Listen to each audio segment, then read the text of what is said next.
आप देख रहे हैं एनएमटी न्यूज और आपको रखे सबसे आगे। एमवीए और एनडीए की टेंशन बढ़ाने वाले हैं मनोज जारांगे। महाराष्ट्र के चुनावी रण में आजमाएंगे किस्मत।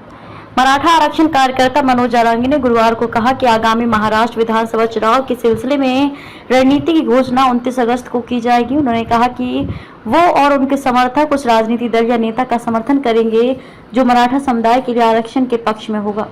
दूसरी ओर बीजेपी नेताओं ने उन्हें निशाना बनाना जारी रखते हुए सवाल किया कि वे एनसीपी के प्रमुख शरद पवार और शिवसेना उद्धव बालासाहेब ठाकरे के नेता उद्धव ठाकरे के विरुद्ध कुछ क्यों नहीं बोलते हैं। जारांगे ने यहाँ एक निजी अस्पताल में संवाददाताओं से बातचीत कर रहे थे। आरक्षण के वास्ते उनकी हालिया भूख हड़ताल के बाद इसी अस्पताल में उनका उपचार किया जा रहा है।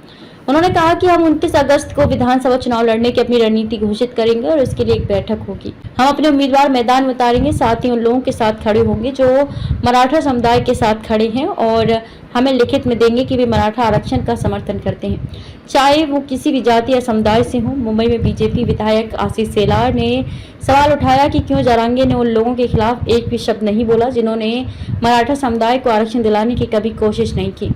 उन्होंने किसी का नाम लिए बिना कहा कि दरअसल ये ही वो लोग हैं जिन्होंने सुनिश्चित किया कि आरक्षण रद्द हो जाए। शेलार ने कहा कि वे उन लोगों पर संदेह व्यक्त कर रहे हैं जिन्होंने आरक्षण दिलाया तथा उसे कायम रखा और कई विद्यार्थियों तथा युवाओं को उससे लाभ मिला। वे उनके विरुद्ध कुछ नहीं बोलते हैं जिन्होंने आरक्षण रद्द करवाया था। जब 1990 के दशक में शरद पवार मुख्यमंत्री थे तब मराठा समुदाय को आरक्षण नहीं मिला। क्या जारांगे ने उनके विरुद्ध कभी कुछ बोला? बीजेपी नेता ने कहा कि बाद में शरद पवार के समर्थन से उद्धव ठाकरे मुख्यमंत्री बने और उनके कार्यकाल में अदालत में आरक्षण नहीं बचाया जा सका। क्या जारांगे ने उद्धव ठाकरे, शरद पवार या नाना पटोले के विरुद्ध कभी कुछ कहा? शेलार ने कहा कि बीजेपी ने हमेशा मराठा समुदाय की मांगों का समर्थन किया है। देवेंद्र फडणवीस और बीजेपी ने मराठा आरक्षण को कानूनी रूप से स्वीकृति दिलाने की कोशिश की।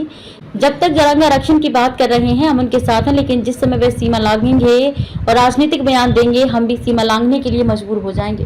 पिछले कुछ दिनों में बीजेपी नेताओं प्रवीण डारेकर और प्रसाद लाड ने भी जारांगे के बारे में तीखी टिप्पणी की है। शेलार ने यह भी कहा कि जारांगे पूरे मराठा समुदाय का प्रतिनिधित्व नहीं करते हैं। आप देख रहे हैं एनएमटी न्यूज और आपको रखे सबसे आगे।